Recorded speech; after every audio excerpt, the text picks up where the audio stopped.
I'm known in the family to be a control freak about preparing food. In fact, in my family, there are 2 dinners in the year that all members come, all 30 people, and before I took over, all dinners were extremely late. There was always some problem with seasoning or poor preparations. I'm organized, and for every meal, I have a spreadsheet with everything I need to make a huge-scale dinner. At first, they didn't respect it. Still, after seeing that my method was useful, everyone joined in and allowed me to be the head of the organization. Since then, dinners have been ready on time, and everyone praises and repeats the dish. Not very common.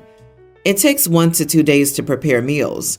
I don't ask them to help me because I know I'm serious with organization, but if the person wants to, I ask them to respect the process. Another fact, my mother was a cook for 1 year, and my sister-in-law is studying gastronomy. The situation. Sunday was the half-yearly dinner, and I was the head, as usual. Would help me, my sister-in-law, mother, aunt, and uncle. This would be sister-in-law's first family dinner, and she offered to help. During the preparation, my mother started to do several things wrong, and every time I said something, she said something like, "Stay calm. A wrong thing will not lead to anything." The problem is that she did so much wrong, skipping so many necessary steps in the food, that most things I had to redo or give it a second look. She continued to help, even though I said it wasn't necessary. Finally, I broke down when I just commented something about the steps with my sister-in-law, and she corrected me.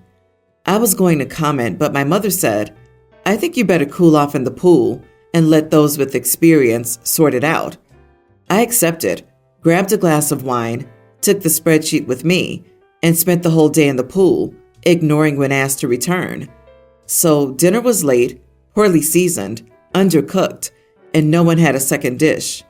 My mother later said I ruined dinner and humiliated our family in front of relatives in revenge. I shouldn't take that seriously because it was just a silly family joke. By the way, I love making these dinners. And yes, my mother's and sister-in-law's behavior is common. Am I the idiot? Edit. Examples of what she did wrong. She put too much salt on one of the meats, which was inedible. There had to be 10 of something for the food, and she cut it in half because it was too much. It wasn't. Also, she started to make rice very early, and we used the pan first for other food, and the rice was last because it was the biggest and heaviest pan. My spreadsheet basically has the amounts and how long each cooking ingredient goes. I pointed out that when they got the quantities wrong, too much or too little, or when they start making food that's for a long time before or after. Not the idiot. It's one of the more annoying things when someone wants you to take responsibility for a project, but insists that you do it in their style. It's especially irritating if your methods are your coping mechanisms, and they systematically take away your coping mechanisms while demanding that you continue. And that's exactly what your mom did to you. I'm petty enough to love that you took the spreadsheet with you, too. I'm sitting here giggling, thinking about you in the pool like, "You got this, right?" "Sure you do," singing "Carry On, My Wayward Mom." I'm chilling in the pool as you told me to. Problem? Anyone who says there's a problem is an idiot. I would go low contact with my family after this level of disrespect, but maybe OP has a different idea of things. When people try to sabotage your work and then act like you're the problem, you gotta draw boundaries and hold firm. Exactly. And how's this sister-in-law supposed to be a pro when it's her first dinner? I think the mom kicked OP out of the kitchen because she was trying to impress her new daughter-in-law. Then when it went wrong, she blamed OP instead of taking responsibility. So I half think that mom was low-key bullying OP to impress her new guest. A wrong thing will not lead to anything? What? It leads to all sorts of things.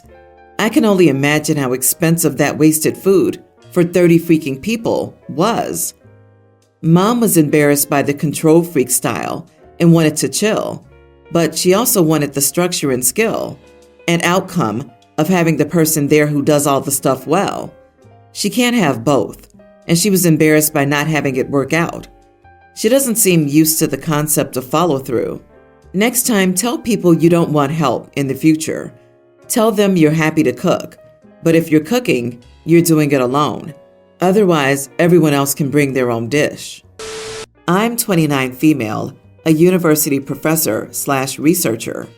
My research focuses on maternity, law, and society. More recently, I've been diving deeper into how one of the repercussions of the child-free movement is the segregation of mothers. My family obviously knows what I do.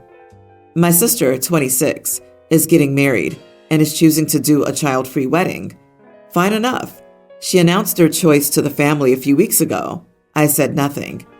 This weekend, a few cousins and close family members and I went out to brunch. My sister, out of the blue, asked me what my thoughts are about her child-free wedding. I said it was not the moment nor the place to talk about it. It was her wedding, and my studies are from a much broader point of view, not from an individual perspective. Nevertheless, she insists. She says she won't be upset, and now a few others want to hear what I have to say. Okay then, so I explained that from my research, I've found that child-free community events like birthdays and weddings have a bigger impact on mothers.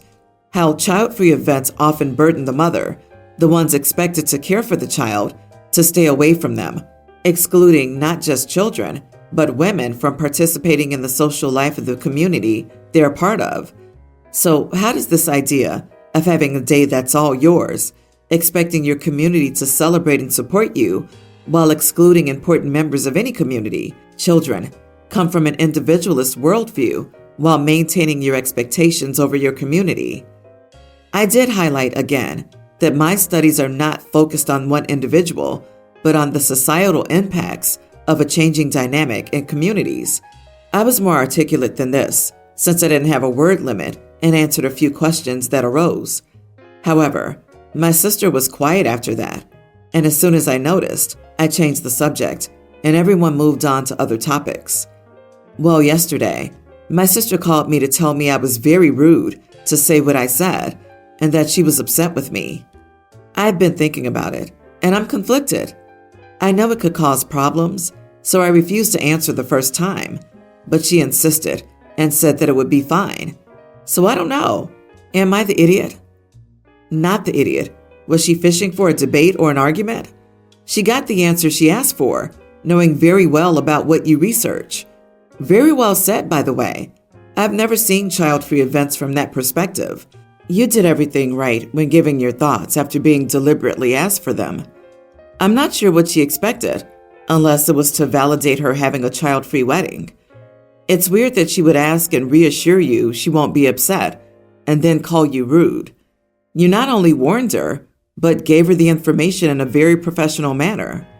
I wouldn't have been upset if it were me. I would go ahead with my child-free wedding, but it would give me food for thought. Also, thank you. I appreciate this input on the societal aspect of child-free events. It's an angle I've never thought of before, and it's interesting. Your broad themes and conclusions make total sense. I can absolutely see how that would happen. Not limited to weddings, but I've seen this happen in one friend group, which really sucked for the mom in question. She was lonely, isolated, and doing an unfair share of parenting. Your position clearly not only has merit, but also has support garnered from a body of social science research. So I wouldn't just dismiss it as unimportant or untrue. Certainly it wasn't rude for you to share it. I, 29 female, just got married to Tom, 32 male, 3 weeks ago. I can't wait to spend the rest of my life with him. We just returned from our honeymoon in Japan a week later, and I got the wedding photos. My sister was a photographer since she has a business and wanted to gift us all the photos and videos. One of my bridesmaids, Hannah, 29 female, dad passed suddenly in a freak accident before the wedding. She has a necklace he bought her a few years ago, and she wanted to wear it on our wedding day, something she asked for on that day. Unfortunately, it didn't go with her dress at all, way too loud and long, and I thought it detracted from her dress. However, I didn't see this as a huge hill to die on, since I've read about editing wedding photos online and that it's a way for everyone to be happy. So she wore it in the photos, and I asked my sister if she could do me a solid and edit 2 versions of the photo, one copy with the necklace in it for Hannah, and one without the necklace in it for me.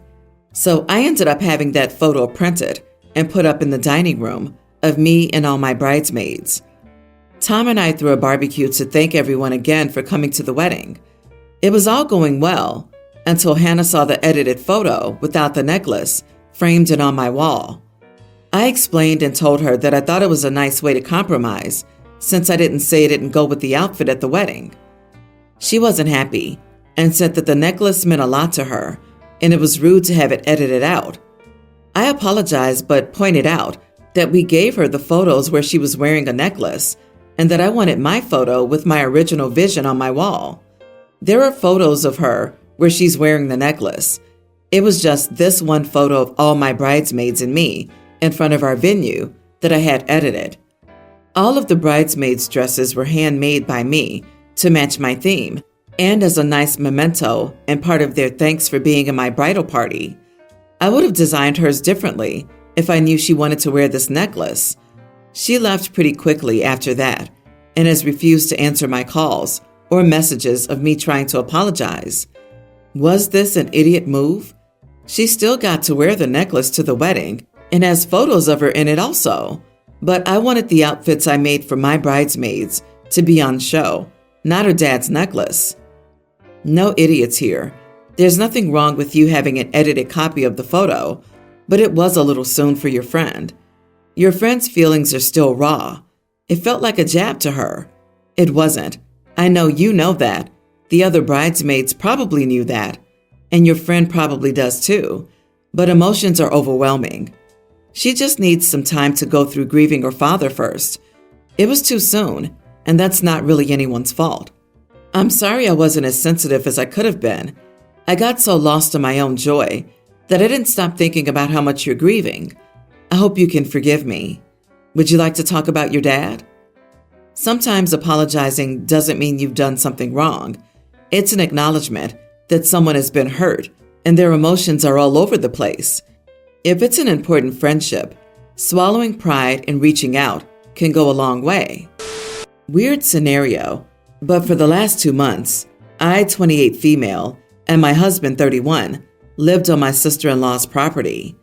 We have an RV parked beside our house, and we're using her electricity to run power. We have all of our meals with her husband, and her kids, and we also take showers indoors and do laundry. It is helping us out dramatically because we're able to save money for our home purchase. We couldn't save while we were in our rental. Now, the agreement is that I do house chores, sweeping, mopping, dishes, caring for our dogs, their laundry if I feel like it, and alternating cooking days, helping with grocery shopping, roughly $600 a month because we all eat together, and pay her $150 for water and electric we're using. So around $750 a month, plus all our housework is done by me. My husband does all the yard work, mowing, weed whacking, insect spraying, garbage runs, and driveway maintenance, as it's dirt and gets ruts. I'm currently 26 weeks pregnant as well. The point is, we do a lot. Sister-in-law, her husband, and her kids hardly ever lift a finger with us being here. Anyways, I'm currently not working. My husband owns his own business and is gone 40 to 50 hours a week and makes more than enough to provide all we need here. Plus, saving a significant amount for a house. He doesn't want me working while pregnant. I have hypertension, so I left my job 3 months ago. Well, lately, my sister-in-law has been sending me job alert after job alert, easily 8 to 10 plus a day. She's been dropping hints constantly. Every time we go anywhere, she'll be like, "These guys are hiring. I can grab you an app."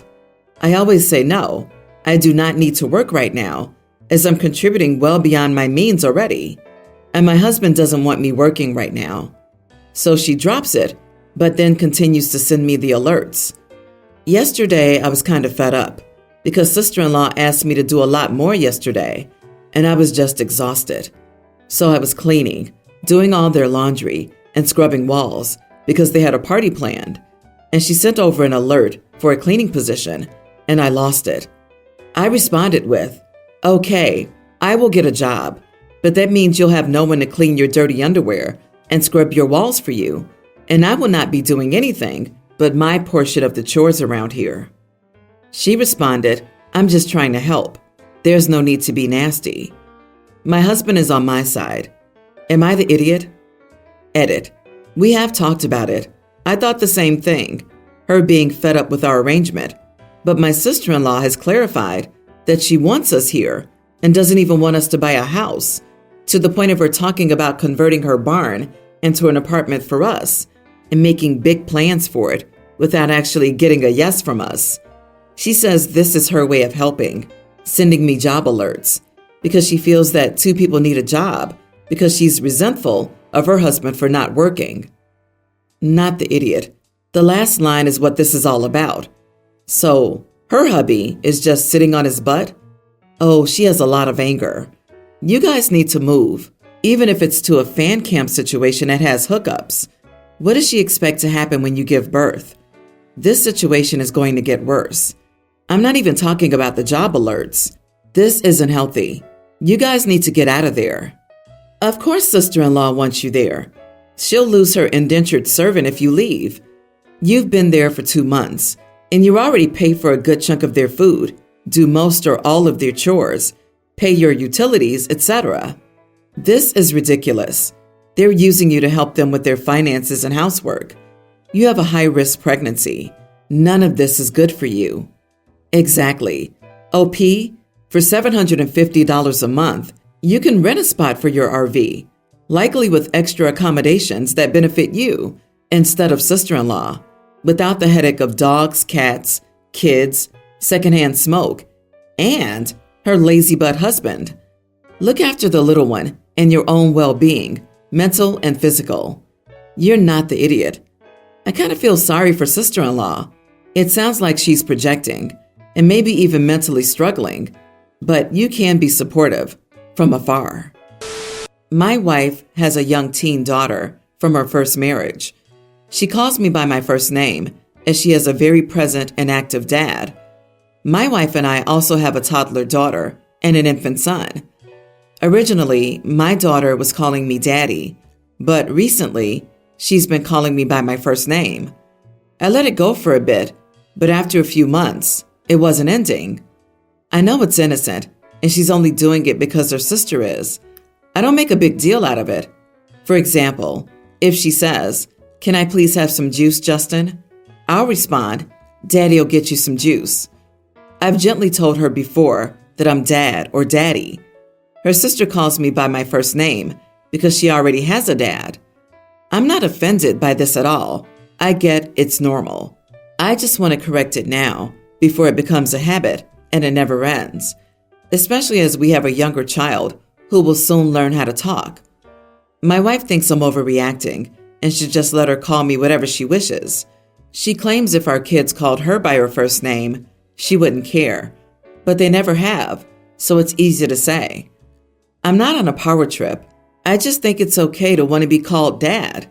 As long as I'm gently correcting her and not making a big deal, it shouldn't matter.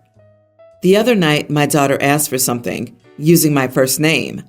I said, "Dad will get it," and she corrected herself, saying, "Oh yes, please, Daddy."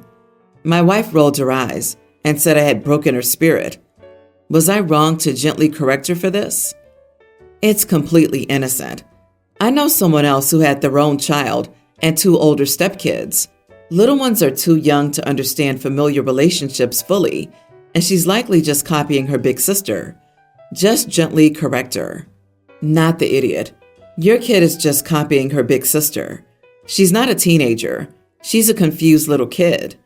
Your wife should call you daddy in her presence, so she knows. Your wife is an idiot. I get that it doesn't bother her, but it clearly bothers you. And I think out of respect for you, she should be encouraging your daughter to call you dad, not Justin. There are many ways to break a person's spirit, but reminding them gently to call you dad is not one of them. Why doesn't your wife have your back? How would she feel if the child started calling her by her first name instead of mommy, I bet she'd be hurt.